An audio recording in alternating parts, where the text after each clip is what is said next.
चलिए समझ लेते हैं रीजनिंग क्या होती है। रीजनिंग समझने के लिए एक एग्जांपल समझ लेते हैं पहले। अगर मैं आपको लाइफ में पहली बार मिर्ची खिलाऊं तो आप हरी हरी चीज पहली बार देख के खा लोगे उसको, पर अगर मैं आपको दूसरी बार मिर्ची खिलाऊंगा या शिमला मिर्च भी खिला दूं तो आप दोनों ही खाने से कतराओगे। ऐसा इसलिए कि फर्स्ट टाइम आपके पास कोई लॉजिक नहीं था और पैटर्न नहीं था पुराना, पर सेकेंड टाइप में आपके पास पैटर्न आ चुका है कि मिर्ची तीखी थी और उसकी वजह से एक लॉजिक क्रिएट हो गया कि इसकी जैसे दिखने वाली और चीजें भी हो सकता है कि तीखी हो। यही रीजनिंग है कि हम लोग अपने प्रॉब्लम को सॉर्ट आउट कर सके, फेस कर सके अलग अलग लॉजिक और पैटर्न की वजह से। तो चलिए समझ लेते हैं रीजनिंग की टाइप क्या है। पहली टाइप होती है जनरल मेंटल एबिलिटी, दूसरी होती है लॉजिकल रीजनिंग, तीसरी होती है analytical reasoning. General mental ability में पहला चैप्टर आता है अल्फाबेट टेस्ट। अल्फाबेट टेस्ट में हम लोग A to Z की पूरी नंबरिंग याद करते हैं, जैसे कि A की वैल्यू होती है 1, B की वैल्यू होती है 2 और Z की वैल्यू होती है 26। और इसका हम लोग अपोजिट भी याद करते हैं, जैसे कि G का अपोजिट होता है T को याद करते हैं हम लोग GT रोड से, A का अपोजिट होता है Z, इसको याद करते हैं आजाद से, B का अपोजिट होता है Y को याद करते हैं हम लोग बॉय से, और I का अपोजिट होता है R, इसको याद करते हैं हम लोग इंस्पेक्टर से। इस टॉपिक से रिलेटेड ढेर सारी ट्रिक जानने के लिए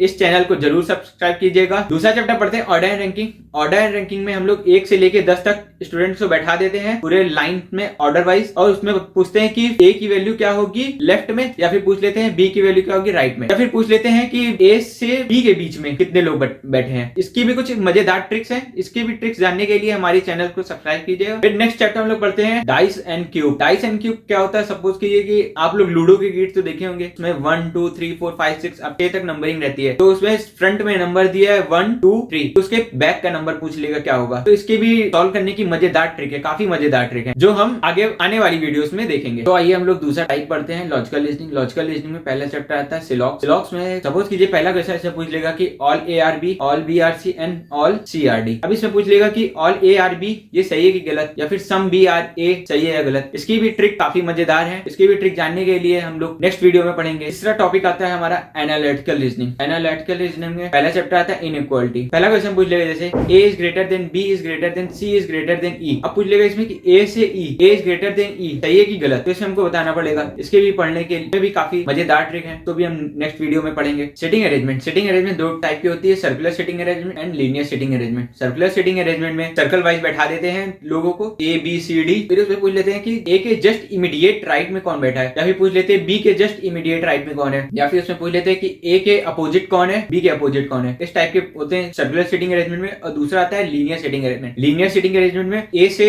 D तक के लोगों को बैठा देते हैं और सबका फेस नॉर्थ में रहता है, तो पूछ लेंगे कि A के जस्ट इमीडिएट राइट में कौन है, या फिर पूछ लेंगे D के जस्ट इमीडिएट राइट में कौन है, या फिर इसमें पूछ लेंगे फर्स्ट A के जस्ट लेफ्ट में कौन बैठा हुआ और B के जस्ट राइट में कौन बैठा हुआ। इस टाइप के क्वेश्चन आते हैं हमारे सेटिंग अरेंजमेंट में। फिर नेक्स्ट चैप्टर हम लोग पढ़ते हैं paper cutting and paper folding. Paper cutting में सपोज कीजिए कि पेपर को मैंने लेफ्ट साइड से काटा या फिर सेंटर में काटा, तो जब पेपर को ओपन करेंगे तो फिर उसमें इमेज किधर साइड बनेगी, लेफ्ट बनेगी, राइट बनेगी, या फिर अप बनेगी या डाउन बनेगी। इस टाइप के क्वेश्चन आते हैं हमारे पेपर कटिंग में। और पेपर फोल्डिंग में आ जाते हैं कि जैसे सपोज कीजिए मैं एक डॉट बना दिया, पेपर फोल्ड किया, फिर इसमें एक डॉट बना दिया, फिर जब उसको ओपन करेंगे तो डॉट लेफ्ट में रहेगा, राइट में रहेगा, किस साइड रहेगा। तो इस टाइप के क्वेश्चन होते हैं पेपर कटिंग एंड फोल्डिंग में। तो नेक्स्ट चैप्टर हम लोग पढ़ते हैं mirror image and water image. Mirror image में कोई भी इमेज हम लोग दिखाएंगे तो उसका अपोजिट बनता है। सेम वाटर में भी होता है, कोई भी इमेज दिखाएंगे उसका अपोजिट बनेगा। जैसे सपोज कीजिए एप्पल लिखा हुआ है तो एप्पल का पूरा अपोजिट बनेगा, APPLE एप्पल, पूरा उसका अपोजिट दिखाई देगा। कोई भी डायग्राम या फिर देखेंगे ड्रॉ किया हुआ तो उसका अपोजिट दिखेगा डायग्राम। सर्कल में कुछ भी ऐड कर देंगे तो उसका अपोजिट दिखेगा mirror image and water image में। इस टाइप के क्वेश्चन आते हैं mirror image and water image. इसको हमको पहचानना पड़ेगा कि एक्चुअल में डायग्राम क्या है। फिर नेक्स्ट चैप्टर हम लोग पढ़ते हैं कैलेंडर। सपोज कीजिए कि 2/8/2000 को वेडनेसडे पड़ता है, तो बताना पड़ेगा 2/8/2020 को क्या पड़ेगा, कौन सा डे पड़ेगा, ट्यूसडे पड़ेगा, वेडनेसडे पड़ेगा, थर्सडे पड़ेगा, फ्राइडे पड़ेगा, क्या कौन सा डे पड़ेगा। इसकी भी काफी मजेदार ट्रिक है जो हम लोग नेक्स्ट वीडियो में पढ़ेंगे।